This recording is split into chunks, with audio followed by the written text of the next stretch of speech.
Hi everyone, in front of me I've got REALME C71 and let me share with you how to allow unknown sources on this device.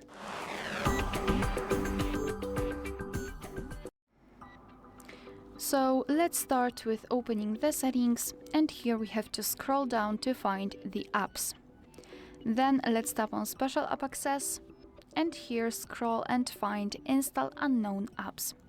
And as you can see, here we've got the list of apps which are allowed or not allowed to install some content, and of course we can change it. So let's pretend I'd like to download the app from Chrome, so from my browser.